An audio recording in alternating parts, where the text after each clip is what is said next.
今年首個黑色暴雨警告。6月8日，暴雨警告信號，下午8點35分更新。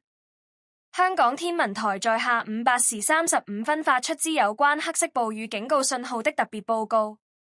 暴雨警告信號現時為黑色，表示香港廣泛地區已錄得或預料會有每小時雨量超過70毫米的大雨，且雨勢可能持續。由於道路嚴重水浸及天氣情況惡劣，市民應留在安全地方暫避。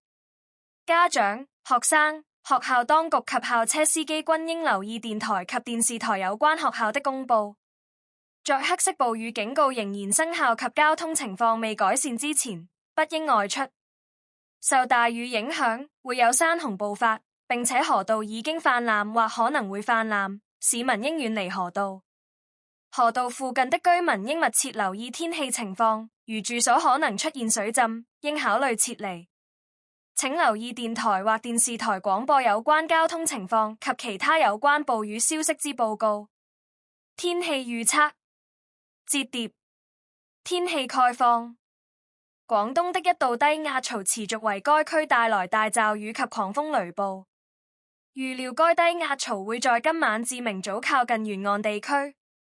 本港地區今晚及明日天氣預測大致多雲，有驟雨，初時雨勢頗大及有強烈狂風雷暴。明日氣溫介乎25至29度，稍後驟雨逐漸減少，吹和緩南至西南風，初時風勢間中清勁，明日漸轉吹和緩東北風。展望隨後2-3日天色較為明朗，但仍有幾陣驟雨。週末期間天氣漸轉不穩定，下午8點05分更新。明日的最高紫外線指數大約是7，強度屬於高。天氣概況，位於廣東的一道低壓槽會靠近沿岸地區，明日該區有大驟雨及狂風雷暴。隨着該低壓槽移離廣東沿岸，本週中期該區驟雨逐漸減少。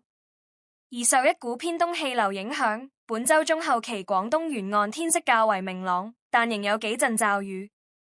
預料一股活躍偏南氣流及高空擾動會在下週初至中期影響華南沿岸，該區天氣再度不穩定。